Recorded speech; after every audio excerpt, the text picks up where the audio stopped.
We begin this half hour with a journey of self-discovery. You may remember actor Andrew McCarthy from hit films like Pretty in Pink, St. Elmo's Fire, and the cult classic Weekend at Bernie's. But the man that was every teenage girl's crush is also an award-winning travel writer and the featured author of Journeys Home, inspiring stories, tips, and strategies to find your family history from National Geographic Books. Andrew McCarthy, good morning and thanks for being here. Good morning, good to be here.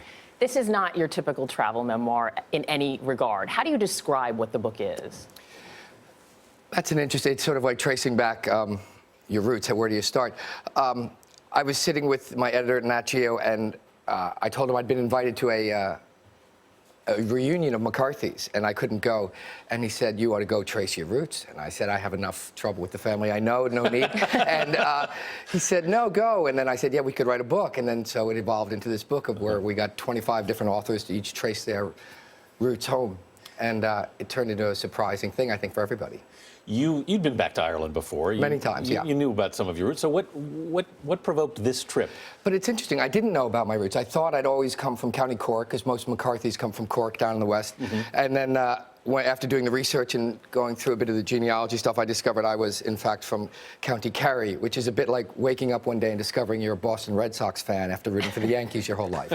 So I immediately had to switch allegiance, and it changed my whole axis of how I thought about Ireland and how I thought of my place in Ireland. You know, so it's interesting once you actually, I think it's something that happens when you get older. You just start to become more interested in the past. When I was young, I went to Ireland many, many times, starting in my 20s, and I was never interested in it. And then the older I get, I guess it's having kids. You just start to kind of go, I wonder. And then you start to turn over a little rock, and that leads to another little rock, and it becomes, you know, how long is a piece of string? You want to make all the connections. You do in a certain weird way, and I was surprised that I was one of those people too. That I'm just like everyone else, you know. What did you find that was most interesting? Because there's something about your book that really makes you feel connected. There's something about it I think everyone can connect with. Well, I think that's what going home, tracing roots is about. It's about connection, finding connection.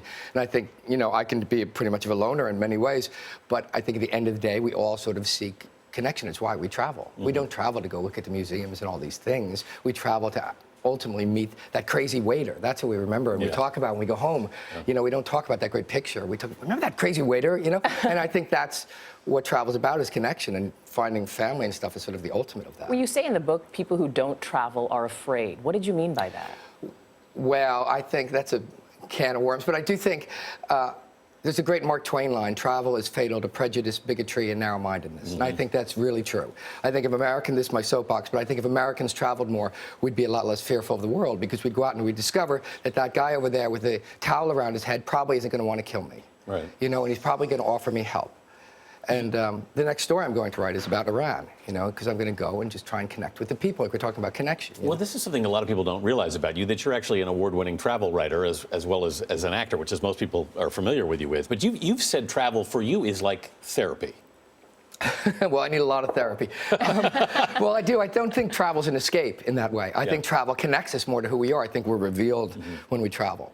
You know, when you travel somewhere, particularly the more off the beaten path you get, you sort of have to ask for help. You have, all our vulnerabilities are revealed and all that, and I think that's all to the good. The minute you go to someone, can you help me? All my ego is deflated, and I'm at your mercy in a certain way. And I've never had anybody say no to me, except here in New York.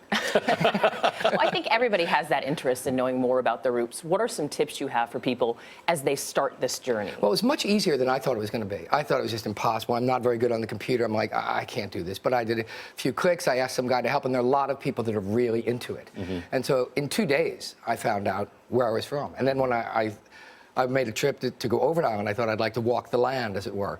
And then I found out a few more clicks that there's actually somebody living at this house that my great-great-grandfather was. And then I arrived at this house, and there were 3 generations of my family. My second cousin, once removed, is still living at the house that my great-great-grandfather left in 1859, and we had this reunion of the day. It was fantastic. Well, sounds like a great adventure. Andrew McCarthy, thanks so much for being with us this morning. Thanks. We love your book, and I love you in Pretty in Pink. Watch it every time. You had to get that in. I did. I really did.